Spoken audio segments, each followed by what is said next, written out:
రేవంత్ రెడ్డి అన్న మాటకి చంద్రబాబు నాయుడుకి చేసినటువంటి పనికి వైఎస్ఆర్సీపీ నుంచి ఇగో ఆంధ్రప్రదేశ్ నుంచి ఏం మాట్లాడుతారో వీరు రాయలసీమ ఎత్తిపోతల పథకాన్ని ఇగో ఒకసారి చూడండి. ఇంతకుముందు కేసీఆర్ గారికి భయపడి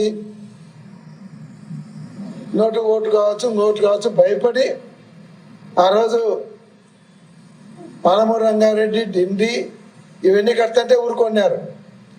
శ్రీశైలము ఎడమ గట్టున ఉన్నటువంటి పవర్ ప్రాజెక్టు వాళ్ళు హ్యాండ్ ఓవర్ చేసుకుంటుంటే ఊరుకొన్నారు. ఆ రోజు భయంతో ఊరుకున్నారు. ఈరోజు శిష్యవాత్సల్యంతో రాయలసీమ ఎత్తిపోతల పథకాన్ని ఇగో ఒక్కసారి చూడండి. ఆంధ్రప్రదేశ్ నుంచి వైసీపీ మాజీ ఎమ్మెల్యే ఎస్వి మోహన్ రెడ్డిని ఏమంటారు చూడండి. కేసీఆర్కు భయపడి ఓటుకు నోటు కేసులో ఇరుక్కొని పాలమూరు రంగారెడ్డి డిండి ప్రాజెక్టులపై చంద్రబాబు నాయుడు నోరు మెదపలేదు. పాలమూరు రంగారెడ్డి కడుతున్నా, డిండి ప్రాజెక్టు కడుతున్నా ఆనాడు నోరు మెదపలేదు. దానికి కేసీఆర్కి భయపడ్డాడని చెప్తున్నాడు. శ్రీశైలం ఎడమగట్టు పవర్ ప్రాజెక్టు హ్యాండ్ ఓవర్ చేసుకుంటుంటే చంద్రబాబు నాయుడు మాట్లాడలేదు. చూసిర్రా, శ్రీశైలం లెఫ్ట్ కెనాల్ ఈ గట్టు పవర్ ప్రాజెక్ట్ ఉంది కదా, ఆ పవర్ ప్రాజెక్టుకి సంబంధించి హ్యాండ్ ఓవర్ చేసుకుంటుంటే కూడా చంద్రబాబు నాయుడు ఆ రోజు మాట్లాడలేడు. దానికి కారణం ఓటుకు నోటు కేసులు అడ్డంగా బుక్ అయ్యింది కాబట్టి, దొరికింది కాబట్టి. ఇక జేజమ్మ కూడా కాపాడలేదు నిన్ను చంద్రబాబు అని చెప్పి అన్నాడు కదా కేసీఆర్. ఆ మాటకు భయపడి వెళ్ళి పారిపోయి ఆనాడు సపడే కూకున్నాడని ఇక వైసీపీ వాళ్ళు అంటారు. చంద్రబాబు నాయుడు ఆ రోజు కేసీఆర్ ఉన్నప్పుడు భయంతో ఊరుకున్నాడు. విన్నారులా? ఇక మళ్ళీ ఇది అరే అట్లెట్లయితుంది ఇట్లెట్లయితుంది ఇలా రేవంత్ రెడ్డి చెప్పడం వల్ల అంత ఉత్తముచ్చట. ఇగో ఈరోజు రేవంత్ రెడ్డి కోసం శిష్యవాత్సల్యంతో రాయలసీమ లిఫ్ట్ ప్రాజెక్టును ఆపేశారు. చూసిరా, ఇలా శిష్యవాత్సల్యం అంటే శిష్యుని కోసానికి ఆపేసిండి అని చెప్పి అంటూ వైసీపీ మాజీ ఎమ్మెల్యే ఎస్వి మోహన్ రెడ్డి ఇగో ఆ రోజు భయంతో ఊరుకున్నాడని క్లియర్గా కనిపించిన తర్వాత ఏలేదు శిష్యుడు చెప్తే ఆగింది, దీనికోసం ఆగింది, అది గతంలోనే ఆగింది, అది అప్పుడే ఆపిండి అది రాయలసీమ లిఫ్ట్ ఇరిగేషన్. ఇప్పుడుగా రాయలసీమలు ఊకోరిగా ఆనాడు కేసీఆర్ జయంగా ఆగిపోతుంది ఎట్లా, ఇలా రేవంత్ రెడ్డి చెప్పగానే చంద్రబాబు ఊరుకుంటాడు ఎట్లా, ఏం తమాషాలు అవుతున్నాయా, మరి మాకు నీళ్ళు అందద్దా, నీళ్లు రావద్దా మా రైతాంగానికి అని డైరెక్ట్గా ఆంధ్ర ప్రాంతానికి సంబంధించిన వాళ్ళు మాట్లాడుతున్న విషయాన్ని మనమే చూస్తున్నాం. చూసినారు కదా, కేసీఆర్ జయంగా ప్రాజెక్టు పనులు మొదలైనవి నడిచినాయని చెప్పినోడు మరి ఆంధ్ర ప్రాంత నాయకులే చెప్తున్నారు కదా ఇగో భయంతో నూరుకున్నాడని డైరెక్ట్గా ఓపెన్గా. ఇక ఇంతకంటే ఇంకేం సాక్ష్యం కావాలి దీనికి? ఇంకా ఏం చెప్తారు? ఇంకా ఏ డేటా కావాలి? ఇంకా ఏ లెక్కలు కావాలి చెప్పండి? అందుకోసానికే ఇగో వీళ్ళు 99 పేజీల పవర్ పాయింట్ ప్రజెంటేషన్ ఇచ్చినా కూడా ఆ ఒక్క మాటతో సమానం. వీళ్ళు 100 చెప్పినా సరే ఆంధ్ర నాయకులు చెప్పిన ఒకే ఒక్క మాటకి చంద్రబాబు వెన్నులో వణుకు పుడుతుంది. కావాలంటే చూడరు, ఇంకా భవిష్యత్తులో ఏం జరుగుతుందో అదే చూస్తారు మీరు. ఇగో పాలమూరుకు 27,500 కోట్లు ఖర్చు చేసినాము. ఈ సర్కారు చేతగాంతరం వల్ల డిపిఆర్ వాపసు. కాంగ్రెస్ రాకతో 66.34 66% 34%కు కృష్ణా నీటి వాటా. 45 టీఎంసీలు తగ్గించి ఉల్టా మాపై నిందల. జీవో కాపీలు సగం చదివి తప్పుదో పట్టిస్తారా? అరేంజ్మెంటుకు అగ్రిమెంటుకు తేడా తెలియదా? అసెంబ్లీలో అబద్ధాలకు మీ నాలుక గొయ్యాలన్నా? కాంగ్రెస్ జలద్రోహాలపై మాజీ మంత్రి హరీష్ రావు ఫైర్ అంటూ తెలంగాణ భవన్లో పవర్ పాయింట్ ప్రజెంటేషన్ ఇచ్చి 60 ఏళ్లలో పాలమూరుకు కాంగ్రెస్ నీళ్ళు ఇచ్చింది 1,00,000 ఎకరాలకి. కానీ పాలమూరు ప్రాజెక్టులను పూర్తి చేసి 10 ఏళ్లలోనే కేసీఆర్ ప్రభుత్వం 6.5 లక్ష ఎకరాలకు నీళ్ళు ఇచ్చింది అంటూ ఇగో మీరు ఇచ్చింది ఖాళీ 1,00,000 ఎకరాలకి 60 ఏళ్లలో. మీ 6 దశాబ్దాల పరిపాలనలో మీరు ఇచ్చింది 1,00,000 ఎకరాలకి. మేము వచ్చిన తర్వాత ఆ ప్రాజెక్టులన్నీ కంప్లీట్ చేయడం వల్ల 6.5 లక్షల ఎకరాలకి నీళ్ళు ఇచ్చినామని చెప్తూ మైనర్ ఇరిగేషన్ కలిపి 10 లక్షల ఎకరాల వరకు మాగానిగా పాలమూరును మార్చింది. అది మేజర్ ఇరిగేషన్లో 6.5 లక్షలు, ఇంకో 3.5 లక్షలేమో మైనర్ ఇరిగేషన్, 2 కలిపి 10 లక్షల ఎకరాలకు మేము నీళ్ళు ఇచ్చినాము. చివరికి 7 ఏళ్లలో ఎస్ఎల్బీసీలో 11.5 కిలోమీటర్ల టన్నెల్ మేము తవ్వితే 2 ఏళ్లలో కాంగ్రెస్ తవ్వింది 18 మీటర్లు మాత్రమే. అది కేసీఆర్ నిబద్ధత, మీ నిష్ప్రయోజకత్వం అంటూ నిష్ప్రయోజకత్వం. 12 కిలోమీటర్లు తవ్విర్రీళ్ళు, మేము తవ్వలేదు అని చెప్పి వాళ్ళు అంటారు. బీఆర్ఎస్ వాళ్ళు అసలు తవ్వనే లేదు, ఆ ప్రభుత్వంలో కావాలని పక్కకు పెట్టి ఎస్ఎల్బీసీ అని. మరి తవ్వింది చూపిస్తారు కదా, 12 కిలోమీటర్లు ఉంది కదా. ఆల్రెడీ మంత్రి కూడా ఒప్పుకున్నాడు కదా, అసెంబ్లీ సాక్షిగా మంత్రి కూడా ఒప్పుకున్నాడు కదా. సో ఇక్కడ 18 మీటర్లు మాత్రమే ఇప్పటిదాకా గదిలిరు, అంటే జర్ర గిడికలు గాడిదాకా గదిలిరు అంతే. అందులో మళ్ళీ ఒక 6-7 బాడీలు ఇప్పటిదాకా బయటకు కూడా తీయలేదు. ఇక 8 మంది పోతే ఒకటో ఏమో దొరికినట్టుంది, మిగిలిన అన్నీ అన్నడే కథం, ఇక కుప్ప అన్నడే ఇక పోయింది. ఆ కుటుంబాలకు కనీసం ఆ కార్మికుల శవాలు కూడా అప్పచెప్పలేదు. ఇక వీళ్ళు మాటలు చెప్తారు, ఇక వీళ్ళు నీతులు చెప్తారు. పాలమూరుకు ఓవైపు 90 టీఎంసీలు నీటి కేటాయింపులకు ప్రయత్నం చేస్తూనే 170 టీఎంసీలు వాడాలనే వ్యూహంతో కేసీఆర్ పనిచేసిండు, అనేక ప్రయత్నాలు చేసి 7 అనుమతులు తీసుకొచ్చిండు. రేవంత్ రెడ్డి నువ్వు తెలివి తక్కువనిపై మిగిలిన 3 అనుమతులు తీసుకురాలేకపోయినావు, నీ చేతగానితనం వల్లే కేంద్రం డిపిఆర్ను కూడా వెనక్కి పంపింది. 90 టీఎంసీలను 45 టీఎంసీలకు తగ్గించుకున్న మూర్ఖులు నువ్వంటూ 299 టీఎంసీలకు కేసీఆర్ ఒప్పుకున్నారంటూ రేవంత్ చెప్పిన అబద్ధాలను పటాపంచలు చేసిన అపెక్స్ కౌన్సిల్ మీటింగ్ పూర్తి కాపీగో ఇది అపెక్స్ కౌన్సిల్లో వచ్చినటువంటి ఆ కాపీ. యాక్చువల్గా ఇది ఒక సామాన్యుడికి, ఒక కామన్ మ్యాన్కి సరిగ్గా అర్థం కాదు. టీఎంసీ అంటే ఏంటిది, నీళ్ళు అంటే ఏంటి, ఎక్కడి నుంచి ఎక్కడ పోతాయి, నీళ్ళు అంటే ఏంటంటే నీళ్ళు అందరికీ ఎరకరా, కానీ టీఎంసీ నీళ్ళు అంటే మరి దాన్ని దేంతో కొలుస్తారు, కొలిసిన వాటర్ని మరి రిజర్వాయర్లలో ఎట్లా స్టోర్ చేసుకుంటారు, తద్వారా మనకంటే మన పొంటి పారుతున్నటువంటి నీళ్ళని మనం ఎంత వాడుకోవచ్చు, మరి రైపేరియన్ రైట్స్ అని ఉంటాయి, ఆ రైపేరియన్ రైట్స్ ప్రకారం మనం ఎంత సాధించుకోవచ్చు, మిగులు జలాల్లో అంటే వరద జలాల నుంచి కూడా మనకు ఎన్ని టీఎంసీల వాటా ఉంటుంది, హక్కు ఉంటుంది, ప్రోరేటా ప్రకారం ఎంత తీసుకోవాలనేది కొంత అవగాహన తక్కువ ఉంటుంది. మాకు కూడా చాలా సబ్జెక్ట్ని రీసెర్చ్ చేయాల్సి ఉంటుంది, అంత ఈజీ కాదు. మరి వీళ్ళు చెప్పేది నిజమా కాదా తెలుసుకోవాలంటే మేము కూడా చూడాలి కదా. సో గతంలో మరి బ్రిజేష్ కుమార్ ట్రిబ్యునల్ ఏంది, లేకపోతే బచావత్ ట్రిబ్యునల్ ఏంది, ఆ ట్రిబ్యునల్లో వాళ్ళు ఇచ్చిన తీర్పులు ఏంటి, ఆ తీర్పుల ప్రకారంగా మరి కర్ణాటకకి ఎంత, మహారాష్ట్రకి ఎంత, అట్లే ఆంధ్రప్రదేశ్కి తెలంగాణకి ఎట్లా కేటాయింపులు జరిపినరు, మరి ఏ తీర్పుల వల్ల ఎవరికి నష్టం జరిగింది, ఎవరికి లాభం జరిగింది అనే విషయాల్ని మేము కూడా ఖచ్చితంగా రీసెర్చ్ చేయాల్సి ఉంటుంది. అన్నీ చూస్తూనే ఉంటాం వెంట. అయినప్పటికీ నాయకులు ఏం చేస్తారంటే అప్పుడు ఉన్నటువంటి సందర్భాన్ని బట్టి ఒకవేళ తాత్కాలిక ఒప్పందం కనుక చేసుకుంటే దాన్ని తీసుకొచ్చేసి ఇదే శాశ్వత ఒప్పందంగా ఇక్కడ ప్రొజెక్ట్ చేసే అవకాశం ఉంటుంది. ఇప్పుడు ఇది జరిగింది అదే 299 టీఎంసీ అనేది ఏదైతే ఉందో అది ఒక తాత్కాలిక ఒప్పందం, అప్పటి మట్టుకు చేసుకున్నటువంటి వెసులుబాటు ఆ సంవత్సరం కాలం పాటు. దాన్ని ఇగో పర్మనెంట్గా కేసీఆర్ ఒప్పుకోండి, ఒక ఆల్రెడీ సంతకం పెట్టిన చూడూరి రొయ్యల పులుసు తిని చేపల పులుసు తిని అని ఒక ఆయుధం చూపిస్తారు. కానీ దాంట్లో ఉన్నటువంటి పూర్తి డేటా చదివితే ఇప్పుడు అపెక్స్ కౌన్సిల్ ఇచ్చింది కదా, అందులో ఉంది కదా, మరి దాని గురించి ఎవరు మాట్లాడాలి మరి. కాకపోతే వీళ్ళు ఏం చేస్తారంటే రాజకీయంగా ఏదైతే అవసరమో దాన్ని ప్రొజెక్ట్ చేస్తూ, రాజకీయంగా ఏదైతే వాళ్ళకి అక్కడికి రాదో, ఏదైతే పనికి రాదో దాన్ని పక్కకు పెడుతూ ఓవరాల్గా అవతల మీద బట్టగాలు చేసే ప్రయత్నం చేస్తారు. సబ్జెక్టు తెలిసి కొంతమంది చేస్తారు, అసలే తెలియక కొంతమంది చేస్తారు, ఐడియా లేక కొంతమంది చేస్తారు. ఏ మెరకలేక ఎక్కడికి వెళ్ళి నాశనం.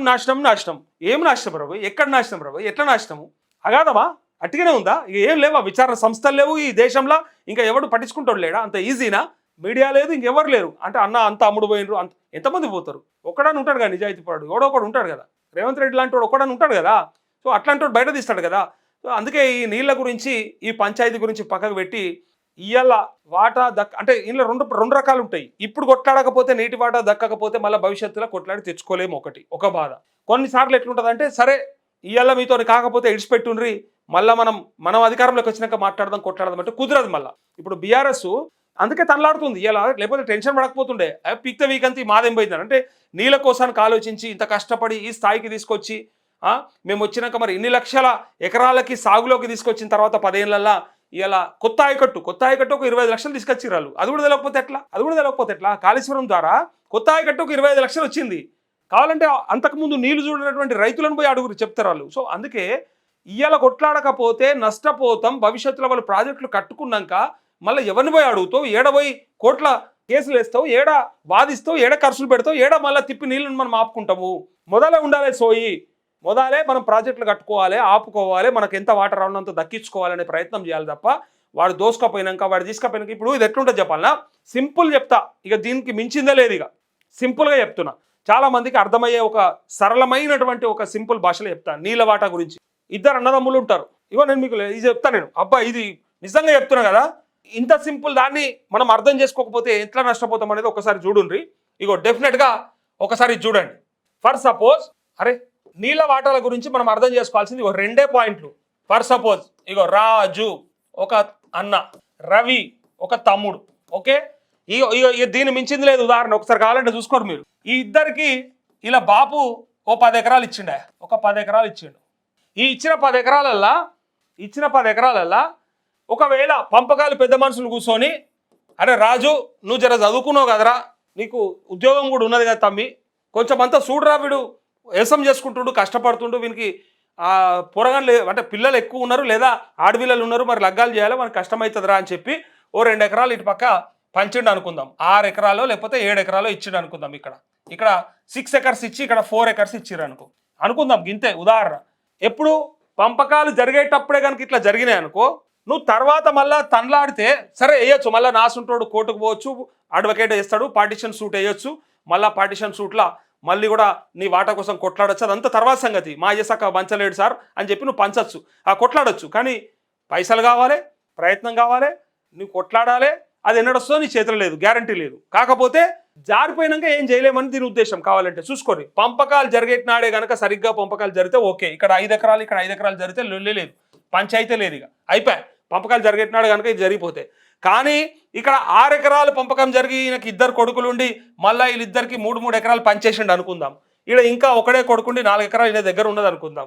ఈ 3 ఎకరాలను కాస్త వీళ్ళకి పిల్లలు పుట్టినాక మళ్ళా వీళ్ళు కూడా 1.5 ఎకరం వాళ్ళ పిల్లలకు సగం సగం చేసి ఇచ్చారనుకో, ఈడ బుద్ధి పుట్టింది అనుకో, ఈడ యాదికి వచ్చింది అనుకో, ఈడ పోయి నువ్వు కింద పట్టుకొని గీకులాడినా పాకులాడినా మొత్తం 4 రాసుకున్నా నీకు రావిగా. 3 తంతెలు దాటిపోతుంది ఒకటి, 3 స్టెప్స్ 3 జనరేషన్స్ దాటిపోతుంది ఒకటి. దీంతో పాటు ఇంకొకటి ఏమవుతుందంటే అప్పుడు నీకు అడగడానికి హక్కు కోల్పోతున్నావు ఒకటి అవుతుంది, ఇంకొకటి పెద్ద పంచాయతీ అవుతుంది. అంటే అప్పుడు లోలు ఉండరు కాబట్టి నీకు ఇవ్వడానికి హక్కే లేదు, అంటే ఇక్కడికి అవకాశమే లేదు, ఇక తిరిగి రాదిగా. ఇక మామూలుగా ఉండదు ఈ టెన్షన్. ఇక పంపకాలు జరిగేటప్పుడే జరగాలి.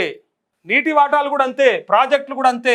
మన తెలంగాణ పొంటి పారుతున్నటువంటి కృష్ణా గోదావరి నీళ్ళల్లా మన బేసిన్ అంటే మన ఆయకట్టు ఎంత ఉందో, మన ఆయకట్టు ఇక్కడ ఎంత ఉందో, అంటే మన దగ్గర ఎంత అయితే నీరు పారుతుందో పారే దాంట్లోంచి లెక్క తీసే మనకి ఆ వాటాలు పంచుతారు.